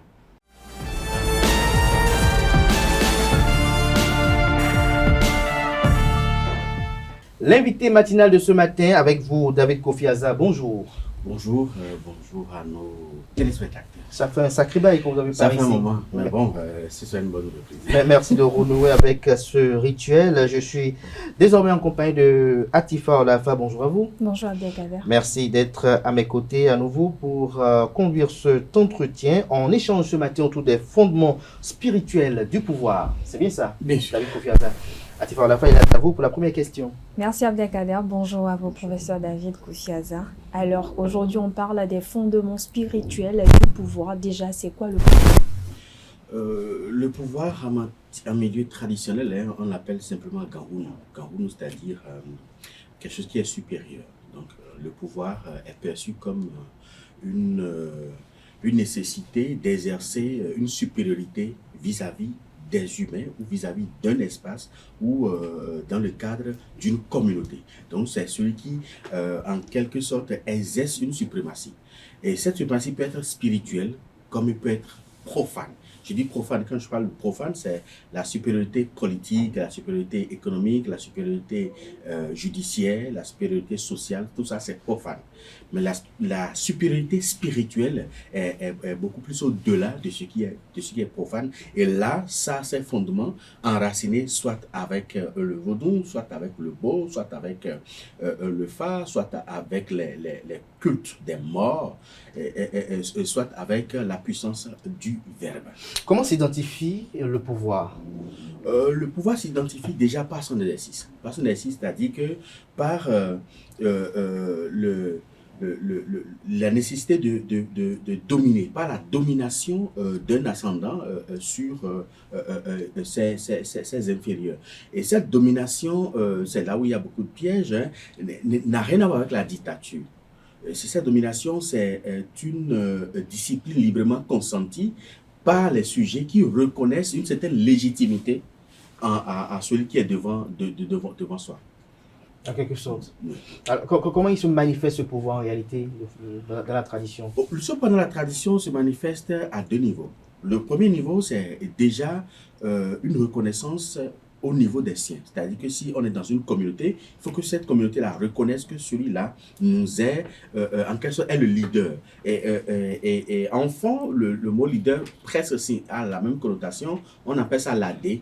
L'AD-Horn, c'est-à-dire que c'est le leader incontestable. C'est ça. En fond, on parle de l'AD-Horn. Donc, si les sujets reconnaissent que celui qui est devant nous est notre l'AD, donc est notre supérieur, il s'y plie. Ou alors, l'intéressé ou celui qui exerce ce pouvoir spirituel l'impose, soit par la force, soit par son savoir-faire, savoir-être ou son savoir-faire faire. Et à partir de là, il impose son pouvoir et il peut l'exercer librement. Alors, professeur David Kofi Aza, comment trouver sa force spirituelle? On trouve sa force spirituelle à trois niveaux. Parce que le fondement spirituel se base sur trois principes. Il y a d'abord la pensée, le pouvoir de la pensée. Nous avons le pouvoir de la parole, et là on parle du pouvoir du verbe, et le pouvoir de l'action. Donc, ces trois principes-là dirigent toute forme de pouvoir en milieu traditionnel. Le pouvoir de l'action, ça c'est l'usage de nos pratiques, des connaissances endogènes, soit par le bow, le piqué, en tout cas tout ce qui est adjuvant, qui est utilisé de façon pratique pour mettre en évidence une puissance occulte, ça c'est le pouvoir de l'action. Mais après nous avons le pouvoir du verbe, donc le pouvoir de la parole. Ce pouvoir de la parole se manifeste généralement à partir des poudres que nous utilisons, des pés que nous utilisons ou encore le bon que nous utilisons, les dossiers que nous utilisons pour avoir le pouvoir du verbe. Et ce pouvoir-là, c'est un pouvoir qui permet de créer. Mais est-ce que ce pouvoir ne se manifeste pas également par les incantations? On peut avoir des pays sans incantation, qu'on peut avoir des pays avec les incantations. Les incantations font partie du pouvoir de la parole. Mais est-ce que sans les pays, les olubons et les afochés, est-ce qu'on peut avoir ce pouvoir de parole naturellement? On peut en avoir naturellement, mais ça ne peut pas rivaliser avec les olubons. Parce que parfois on apprend qu'il y a des personnes quand même que lorsqu'ils vous maudissent, lorsqu'ils vous disent du mal, pour la plupart du temps, ça s'accomplit parce que leur langue est quand même spécifique. Là, ce n'est pas tout à fait naturel. Parce qu'il y a des faits que nous possédons. Quand on parle du fait, en fait, c'est le nom sacré de ce qu'on appelle vulgairement la sorcellerie. Le fait. Donc, il y a des faits qui sont uniquement destinés pour la puissance du verbe. De sorte que la personne n'a plus besoin d'utiliser un loubon ou bien un dotier ou bien un pé avant de prononcer l'incantation, avant de prononcer malédiction, et la malédiction va s'accomplir. Ou alors, la personne a déjà préalablement préparé sa langue par rapport à ça, et quand la langue est préparée par rapport à ça, la personne n'a plus besoin d'adjuvant pour pouvoir prononcer des malédictions et ça va s'accomplir. Ça, c'est ce qui est provoqué. Maintenant, en dehors de ça, le naturel qui va être aussi efficace que ça, ce n'est pas évident. Maintenant, il faut également ajouter le troisième volet du pouvoir, c'est le pouvoir de la pensée. La pensée a un pouvoir énorme. Lequel? Vous savez, tout ce qui se traduit en action, tout ce qui se réalise a été d'abord conçu dans la pensée. De sorte que notre pensée est très déterminante en matière d'évolution, en matière de réalisation, en matière d'accomplissement. Si vous vibrez en matière de pensée très négativement, c'est qu'il ne faut pas s'attendre à quelque chose de positif dans votre vie. Si vous êtes anxieux et puis pessimiste, et tout entendu, n'attendez pas quelque chose de bien dans votre vie. C'est naturel parce que le cerveau émet des fréquences vibratoires que la nature capte et nous renvoie le reflet de ces pensées-là que nous émettons dans le macrocosme et dans le microcosme. Donc, la pensée a un pouvoir très énorme. Ici, il faut également ajouter que nos gens qui ont développé le pouvoir suprême, parce qu'il y a le pouvoir suprême qu'on appelle vulgairement sorcellerie, nos gens qui ont développé le pouvoir suprême ont développé beaucoup plus le pouvoir de la pensée. C'est pour ça que quand vous rencontrez dans la chambre d'un sorcier, vous ne verrez rien du tout. Pas de divinité, pas de feu, ils n'ont besoin de rien, ils ont juste besoin de leur pensée. Et tout se fait mentalement. Parce que quand on dit généralement que la sorcière a tué un individu ou a mangé un individu, l'individu, vous ne manquez pas sa tête, vous ne manquez pas ses bras ni ses pieds. L'individu est là en entier. Maintenant, qu'est-ce que la sorcellerie a mangé sur l'individu? c'est purement métaphysique, donc c'est purement au niveau de la pensée. Donc, en dehors de ces 3 pensées-là qui caractérisent ou qui est le fondement du pouvoir spirituel, nous avons le pouvoir suprême qui est vulgairement appelé sorcellerie. Alors, professeur, tout à l'heure, vous avez parlé concernant comment trouver sa force spirituelle. Vous avez dit qu'il y en a qui utilisent des produits, des faits. Comment ça se manifeste, ces faits? Le fait, au fait, c'est une connaissance acquise qui permet de développer les potentialités colloïdales liées à la puissance suprême dans un individu. C'est-à-dire que quand vous prenez par exemple l'énergie tellurique, qui est la Terre, chacun de nous a la Terre en lui. Alors, il y a des substances que nous utilisons pour activer consciemment, je dis bien consciemment, parce qu'on peut l'activer inconsciemment, pour activer consciemment l'énergie tellurique en soi. Et dès que l'énergie tellurique est activée de façon consciente en soi, c'est qu'on peut faire tout ce qui est bien et possible par l'énergie tellurique, et tout ce qui est négatif est possible par l'énergie tellurique.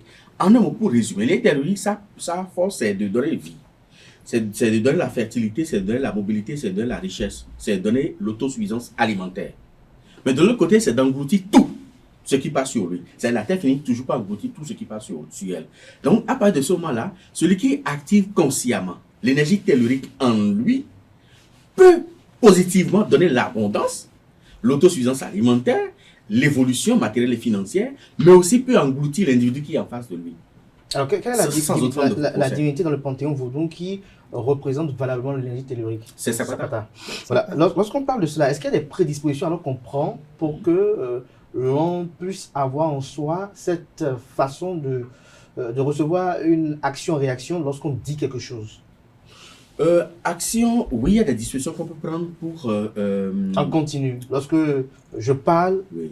Cela doit être effectif. Lorsque je dis, ça doit se produire. Effectivement, il y a des dispositions qu'on prend en matière d'action pour que cela se produise avec une énergie tellurique. Et là, c'est des connaissances qu'on reçoit. C'est des connaissances qu'on a en soi. Mais de l'autre côté, il y a aussi des dispositions qu'on prend pour que ces connaissances-là n'aient pas d'influence également sur soi. À partir de ce moment-là, il y a ce que nous appelons le pacte de non-agression, qu'on fait avec l'énergie tellurique. Le pacte de non-agression, c'est quoi? C'est un rituel que vous faites et vous signez un pacte de non-agression avec l'énergie tellurique. À partir de ce moment-là, l'énergie tellurique elle-même ou celle qui est acquise par un individu ne peut plus vous agresser. Elle peut plus vous agresser. Non, même si l'individu en détient, ne peut plus vous nuire à partir de l'énergie tellurique. Si Artifa le permet, nous allons parler du pouvoir de la parole. Est-ce que ce pouvoir de la parole peut permettre, par exemple, je vais stigmatiser un peu, des gens qui ont des confréries de religieuses, comme des églises, comme des temples, de pouvoir agir sur leurs fidèles, c'est-à-dire en prophétisant et en obtenant gain de cause, en disant des choses qui se produisent? Oui, par rapport à ça, par exemple, un homme, en parlant soi-disant de Dieu, s'il utilise un loubon ou bien un doché ou tout ce que vous avez là pour la puissance du verbe, ou un P, peut prophétiser quelque chose de positif ou quelque chose de négatif dans la vie de l'individu. Maintenant, si en prophétisant quelque chose de négatif et qu'il ajoute en même temps, si on prenait telle disposition, ça n'allait pas arriver, c'est que si on prenait la disposition, effectivement, ça n'allait pas arriver. Mais s'il ne dit rien du tout, ou alors s'il demande que la disposition soit prise et qu'aucune prière ou rien n'est fait, dans ce sens-là, c'est que ce qu'il a dit va s'accomplir. On va penser peut-être que c'est Dieu qui lui a révélé. Non, c'est faux. C'est comme on le dit, il a en quelque sorte décrété quelque chose à partir d'une puissance. Il a décrété quelque chose à partir d'une puissance du verbe. Donc, si cet adjuvant-là qu'il a utilisé pour décréter la chose, si l'adjuvant est efficace, la chose va arriver. Et on va dire, bon, il a prophétisé, il est puissant, il a prophétisé, puis c'est arrivé. Tout ça, c'est pour les bébés au lait. C'est pour les fidèles, au fait. Alors, professeur, on parle toujours des fondements spirituels du pouvoir. Dites-nous comment avoir ce pouvoir spirituel? C'est une question d'initiation. Parce que ce pouvoir spirituel peut être obtenu soit par initiation, donc par processus initiatique, soit par transmission directe et immédiate.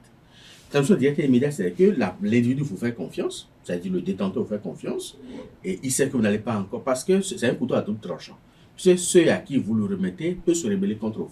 Et généralement, c'est la rançon que nous observons en milieu traditionnel. C'est-à-dire que celui que vous fabriquez, celui que vous faites, de la tête jusqu'aux pieds, vous lui faites les initiations, vous lui transmettez le pouvoir. Quand il va commencer par se sentir un peu puissant, la première personne contre qui il se retourne, c'est vous. Ça, tu étais comme ça. Mais n'est-il pas possible d'avoir ce pouvoir spirituel naturellement? Parce qu'on voit quand même. Non, naturellement, c'est pas possible. C'est pas possible? Non, c'est pas possible. Mais ce que vous décrivez à l'instant, c'est que pareil aussi au niveau du pouvoir d'État.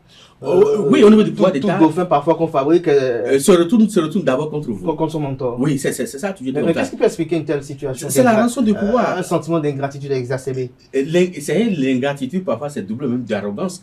On dit enfant, gagnons mon si bois. C'est-à-dire que le chef ne voit pas d'un bon œil celui qui l'a fabriqué. Parce qu'il se dit, celui qui m'a fait peut aussi faire d'autres personnes. Ça veut dire que c'est une potentielle source de concurrence pour moi. Donc, il faut éliminer toute source de concurrence. Et ça, c'est un instinct qui est en tout. C'est comme chez les félins, par exemple. Les félins sont des prédateurs.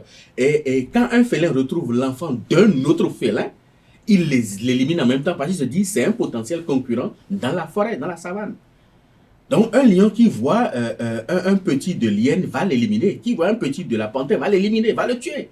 Même un lion qui voit un petit d'un autre clan va l'éliminer parce qu'il Dans le clan lion. Dans notre clan lion va l'éliminer parce qu'il se dit c'est un potentiel concurrent. Donc, c'est le pouvoir qui est comme ça. C'est un couteau à double tranchant. Donc, même si vous fouillez, même si vous prenez toutes les dispositions, quand vous transmettez le pouvoir spirituel à quelqu'un, la bonne des choses que la personne fait quand il va se sentir puissant, il se retourne contre vous.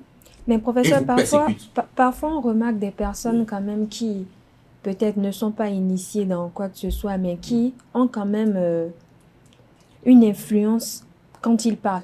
Oui. C'est-à-dire parfois ils peuvent être là, ils se disent « Ah, peut-être KDHO sera telle chose demain ou il va lui arriver telle chose. » Mais est-ce que c'est parce qu'ils sont forcément initiés ou bien on peut qualifier ça aussi de pouvoir naturel? Non, ça c'est la précaution. C'est le fait de pressentir les choses avant que les choses ne se produisent. Il y a d'autres qui ont développé la prémonition. Ils sont prémonitoires. Ils font, donc ce n'est pas pareil. Non, c'est pas pareil. Ils font des visions prémonitoires. Mais ça là, c'est des facultés que chacun peut développer. Mais pas tout le monde. Il y a des gens qui ont développé ces facultés-là compte tenu les aptitudes pour... les aptitudes, mais compte tenu de leur vie antérieure, de leur vie spirituelle antérieure, ils ont développé ces facultés-là aujourd'hui. Et il y en a d'autres qui sont très perceptifs, qui sont très sensibles aux ondes du macrocosme. C'est-à-dire que puisque avant que quelque chose vous arrive, les vibrations vous entourent et permettent et travaillent à ce que la chose se concrétise. Et votre aspect aussi le reflète parfois. Voilà. Donc ceux-là ont la facilité de percevoir. On peut lire par exemple qu'il est mourant, on peut lire par exemple qu'il est en bonne santé, qu'il ne va pas bien, on peut lire que il a des problèmes extraordinaires et autres. Voilà. Donc c'est facile de percevoir ça. De percevoir cela. Tout à l'heure, vous parlez de pouvoir à transmettre. Alors, lorsque vous avez le pouvoir et qu'il faut quand même le transmettre, il ne faut pas tout le temps garder ce pouvoir-là, est-ce qu'il y a des prédispositions que l'on peut prendre pour que lorsque vous transmettez ce pouvoir-là, qu'on ne puisse pas vous atteindre en feedback? La première précaution que vous prenez, c'est qu'en voulant transmettre le pouvoir, il faut toujours garder la queue. Il faut toujours tenir la laisse. Il faut toujours tenir quelque chose en main. C'est une erreur qu'il ne faut jamais commettre. Pour ceux qui détiennent le pouvoir aujourd'hui et qui veulent transmettre ça à des dauphins, prenez toujours garde. Ne transmettez jamais tout. Il faut toujours garder une longueur d'avance. Parce que c'est une question de survie à ce niveau. C'est une question de survie à votre propre niveau. Même si c'est votre propre enfant, quand vous transmettez le pouvoir, il faut toujours garder une longueur d'avance. Parce qu'il faut toujours vous dire, ça va se retourner contre moi. Et ça se retourner contre vous. Mais ce n'est pas à cause de ça qu'il ne faut pas transmettre. C'est ça le mal, c'est ça le piège. C'est ça le piège. C'est que malgré ça, vous êtes obligé de transmettre ce que vous-même vous avez reçu. Sinon, ça va se perdre un jour.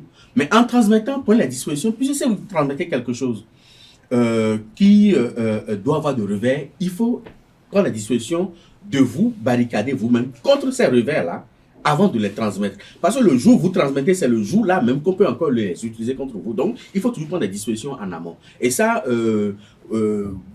beaucoup parmi nous commettent cette erreur-là en faisant confiance. Et dès que vous faites confiance, rapidement, on se lâche, on libère et on transmet parce qu'on a envie de transmettre. Il ne faut jamais tout transmettre, il faut toujours garder une longueur d'avance.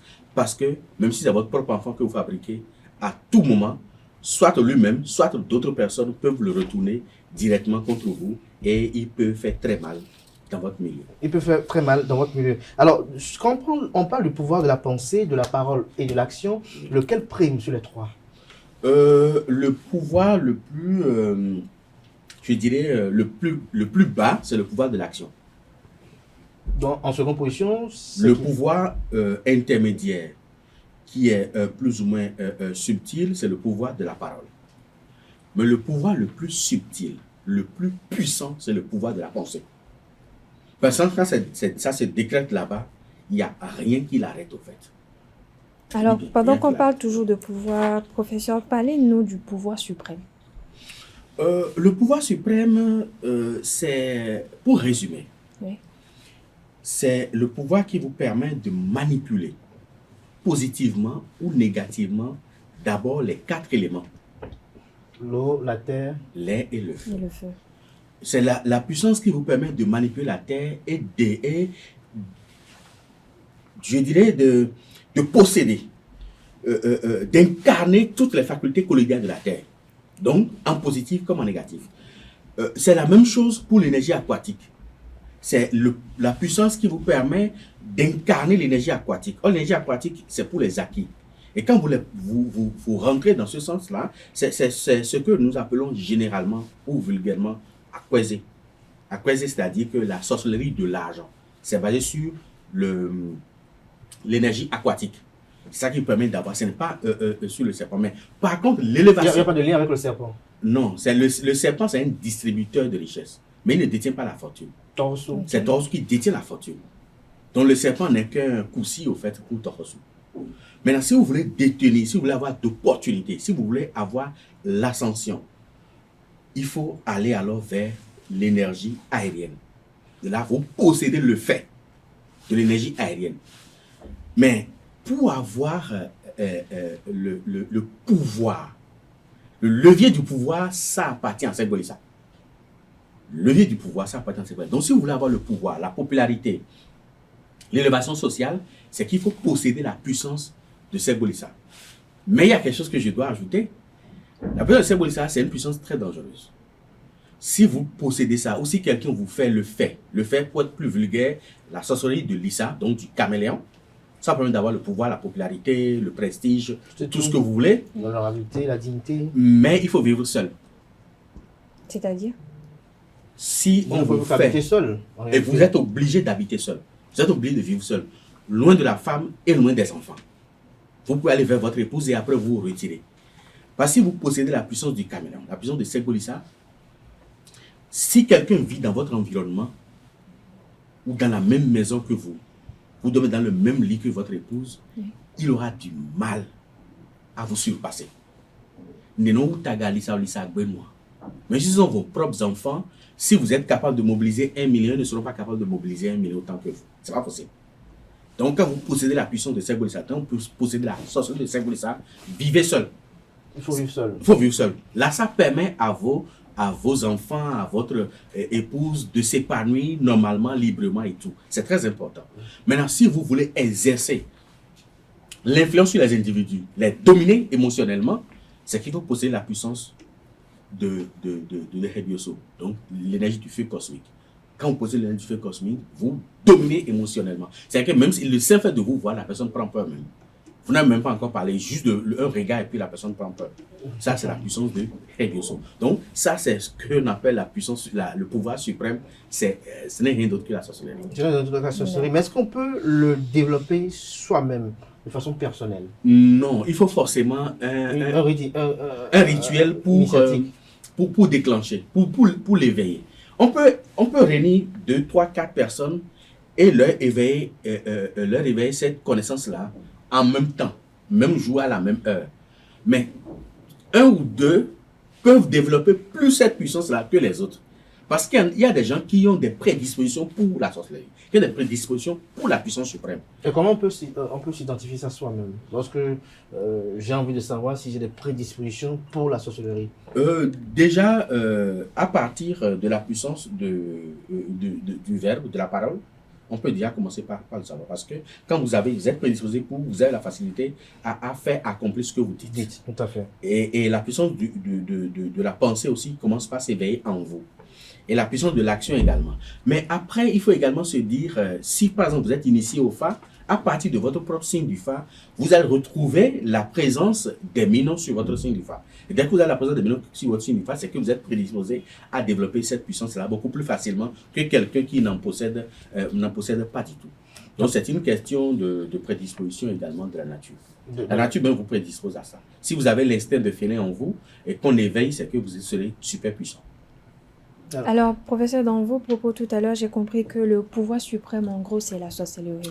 Ça, c'est le nom vulgaire qu'on lui a donné. Sinon, le nom sacré même, c'est le fait. Le fait, d'accord. Voilà. Alors, j'aimerais savoir, est-elle mauvaise, ce fait?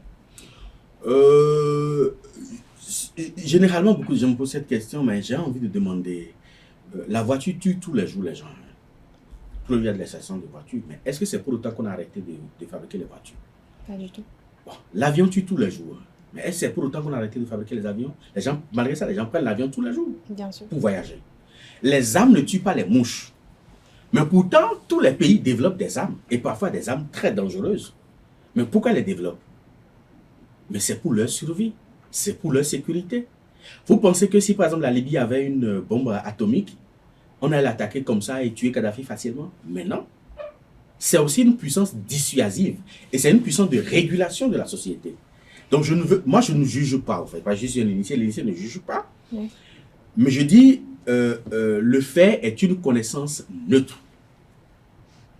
Quand vous le déposez là, même 10 ans après, il est incapable de tuer une mouche. Mais quand quelqu'un l'incarne, et que la personne décide d'être négative, la personne va être une bombe pour toute la société. Si quelqu'un l'incarne et que la personne décide d'être vertueuse, la personne sera une bénédiction pour toute la société. Donc tout le problème, c'est la conscience de l'homme. Et la personne qui la possède. Et la personne qui la possède, c'est tout. C'est comme le feu à la cuisine, la femme s'en sert pour préparer. Alors, mais elle peut s'en servir pour incendier la maison. Quel est le lien entre ce pouvoir suprême et ce qu'on dit en griffe Azévodou? Le Azévodou permet de contenir les affres et nuisances de cette connaissance-là, de cette puissance-là. Parce qu'en fait, ce dont on parle ici, c'est purement scientifique. Puisque celui qui détient le fait, il développe des techniques que la science d'aujourd'hui a commencé par reconnaître. Celui qui détient le fait, c'est des gens qui sont très doués dans la téléportation. Ces gens qui sont très doués dans la télépathie également. Parce que depuis leur chambre, ils peuvent vous faire ce qu'elles veulent ou ce qu'ils veulent depuis leur lit. Mais aussi, la reproduction fractale également, c'est de leur ressort aussi. Il ne faut pas perdre ça de vue. Aujourd'hui, la science a commencé par développer ça aussi. La dématérialisation. Et ça, c'est ce que ceux qui sont de la basse classe utilisent beaucoup plus. La dématérialisation, c'est quoi? C'est-à-dire qu'on prend un oiseau, oui. On le rematérialise et on l'utilise comme scaphandre. C'est-à-dire qu'on dématérialise son corps, on le rematérialise dans un oiseau, ou dans un reptile, ou dans un chat, ou dans un chien, ou dans un porc. Même dans un sachet. Et puis on l'utilise et après on le dématérialise encore pour rematérialiser son corps. Et tout ça se fait mentalement. Mais toutes ces techniques-là sont à l'intérieur du fait. C'est vrai que tous ceux qui s'engagent sur cette voie initiatique, c'est un cheminement initiatique le fait. Tous ceux qui s'engagent sur cette voie initiatique ne développent pas forcément toutes les techniques. Il y a des gens qui s'engagent sur cette voie initiatique uniquement pour développer l'argent. Leur problème, c'est d'avoir l'argent. Et ils développent ça. Il y a d'autres qui veulent avoir la domination spirituelle sur les gens. Pour manipuler. Pour manipuler, pour avoir tout ce qu'on veut. Il y a d'autres, et ça c'est beaucoup plus le cas de nos cadres, des politiciens et autres, qui développent la connaissance de caméléon, donc de Segbolixa, pour pouvoir asseoir un certain nombre de légitimité aux yeux de la population et continuer toujours pas à dominer la population sur le plan politique, sur le plan social, sur le plan judiciaire et tout ça. Alors, comment utiliser son pouvoir spirituel pour son éclosion sociale? Et là, il faut déjà savoir par quel bout on tient ce pouvoir spirituel-là. Comment identifier alors ce... C'est un choix qu'on fait. Vous pouvez faire le choix de la guérison. Et là, vous serez très efficace en matière de guérison. Vous pouvez faire le choix de conduire, d'être un grand leader, de conduire une communauté. Et là, vous serez un bon pasteur pour conduire la communauté. Donc, ça dépend du bout par lequel vous décidez de prendre le fait. Et à partir de ce bout que vous allez développer, vous pouvez vous faire asseoir quelque chose de très solide sur le plan spirituel en matière de pouvoir. Mais ce n'est pas limité. Non, ce n'est pas limité. D'accord. Ce n'est pas limité. Seulement que les autres ne peuvent être que de rajout parce qu'il y a une seule ligne directrice. Et quand vous prenez cette ligne directrice-là, vous pouvez avoir des rajouts. Les autres vous ne pouvez plus développer les autres au même titre que la ligne directrice que vous avez choisie. Si par exemple vous choisissez la domination sociale, vous pouvez avoir un peu des autres, un peu d'argent, un peu de ci, un peu de ça, mais ça ne va pas. Il y a une concentration. Il y a une concentration sur la ligne directrice. Donc, c'est une question de choix qu'on fait. Si vous faites le choix, l'option de l'efficacité traditionnelle, vous serez très efficace en matière traditionnelle pour peut-être manipuler les feuilles, manipuler les vaudons, manipuler le fa. Parce que le fa lui-même a son fait. Et quand vous recevez le fait du fa... C'est lequel du fa? Est-ce qu'il y a un signe qui matérialise cela? Non, je ne vais pas révéler ça. Je vais révéler signe qui matérialise. Mais quel est l'archétype de ce fait-là? Non, je ne pourrais pas. Non plus, c'est toujours à l'intérieur du fa, il y a son propre fait. Le fait du fa n'a rien à voir avec le Bokoro là, il connaît le fa. Non, vous allez apprendre le fa. Connaître le fa. L'apprentissage que tout le monde peut avoir sur le fa. Celui qui a le fait, vous allez passer peut-être 30 minutes à expliquer le fa, mais celui qui a le fait peut l'expliquer en 2 minutes et la personne va se reconnaître mieux que vous qui avez mis 30 minutes ou 1 heure de temps pour le développer. Parce que celui qui a le fait va directement sur l'essentiel. Mais c'est quand on prend 2 individus différents avec le même signe du fa, celui qui a le fait ne va pas l'expliquer de la même manière. Par contre, celui qui a appris le fa simplement va expliquer de la même manière à ces 2 personnes qui ont le même signe du fa. Il va donner la même explication, il va se baser sur les légendes, les apologues, les aphorismes et les aléas du fa pour l'expliquer. Mais celui qui a le fait, en regardant l'individu, va lui dire exactement ce dont il a besoin. Une petite digression par rapport aux légendes du fa. Quelle est leur interrelation sur la personnalité, la conduite à tenir dans la vie sociale? Lorsque, par exemple, je dis quelque chose, par exemple, quelqu'un est Woli, par exemple, et que, par exemple, ils sont peut-être 5 à être Woli, par exemple, est-ce que les 5 sont appelés à avoir la même destinée ou parfois, il faut, comme vous étiez en train de dire tout à l'heure, il faut essayer de réajuster un peu ce signe du fa en conformité avec le sujet qu'on a en face? Quand on prend 5 individus qui ont le Woli, par exemple, quelqu'un qui connaît le fa va prétendre que les 5 vont développer les mêmes aptitudes. Donc, ça veut dire que les 5 auront le même destin. Ça, c'est celui qui a appris le fa. Voilà. Mais celui qui détient le fait du fa va retrouver 5 destins différents. Voilà. Pour chaque individu. Donc, c'est ça voilà ce que je voulais vous donc, se baser sur les apologues, les historiens du fa pour expliquer le fa, c'est bien. Mais c'est limité le fa. Le fa est au-delà. Donc le Bokono a besoin du fa. Un bon Bokono a forcément besoin du fait. C'est ça qui fait la différence d'ailleurs. C'est très important. Ça fait la différence entre celui qui a le fait et celui qui connaît le fa. Parce que vous connaissez le fa, quand le même signe apparaît pour 10 personnes, vous allez donner la même explication. Parce que c'est rhétorique. Mais celui qui a le fait ne donnera jamais la même explication à tout le monde. L'explication va être différente. L'explication va être différente. Alors, lorsque on est Bokono et qu'on a le effet, est-ce que cela aide davantage à pouvoir identifier les rituels propitiatoires et expiatoires du Favi ou de celui qu'on a en face de soi? D'un côté, celui qui connaît le Fa va donner les rituels standards. Donc, les rituels expiatoires, propitiatoires, les autres standards que tout le monde connaît. Mais celui qui a le fait ira à l'essentiel du rituel de façon spécifique, de façon individuelle pour celui-là. Mais quand vous allez le voir faire, vous allez penser que c'est la même chose qu'on doit faire pour une personne Y qui a le même signe, vous allez vous tromper également. C'est pour ça que quand on est à côté de celui qui a le fait, il faut faire très attention, il ne faut pas le copier bêtement, parce qu'il y a beaucoup de choses qu'il fait qui sont spécifiques et uniques pour celui à qui il le fait. Il est inspiré autrement. Il est inspiré autrement, voilà. Parce que le fait lui dit la conduite à tenir. Parce que le fait, c'est une connaissance vivante qui est dans son ventre et qui lui parle. Qui dit, tiens, celui qui est devant toi, voilà son problème, voilà ce qu'il faut faire. Donc, dans les différents types de pouvoirs, il faut préférer le pouvoir suprême. Le pouvoir suprême est au-dessus. Parce que là, le fait est au-dessus du pouvoir de la pensée, du pouvoir de l'action et le pouvoir du verbe. Alors, professeur, nous sommes pratiquement à la fin de cet entretien. Un petit commentaire pour conclure. Je vais juste dire qu'en tant qu'Africain, et en tant qu'enraciné dans ses propres racines, excusez le pléonasme, nous sommes tenus d'explorer le monde qui nous entoure.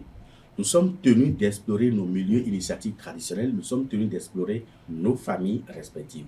Et à partir de là, nous enracinons, mais nous nous rendons beaucoup plus solides aux vicissitudes de la vie et nous sommes beaucoup plus aguerris à affronter les épreuves de la vie et également à gravir les échelons tant social, économique que spirituel. Merci à vous, David Kofi Aza. Je rappelle que vous êtes prêtre de Fa, président du Conseil national des cultes endogènes. Vous êtes également le grand maître de l'authentique universel ordre de la Reine-Mère au Nord. Merci d'être passé ce matin sur Free Matin. On vous prend le rendez-vous du mercredi prochain déjà? C'est sûr, ça sera le mercredi. Donc, Atifa Olafa, mercredi prochain avec le professeur David Kofi Aza. Merci une fois encore à vous, Atifa Olafa. Voilà qui vient mettre un terme à Free Matin ce matin. Merci pour l'attention, merci pour la fidélité constante à ce programme télé sur Osaï TV. On se retrouve demain jeudi par la grâce et la volonté divine. Jusque-là, comme je disais tantôt, belle suite de programmes sur Osaï TV.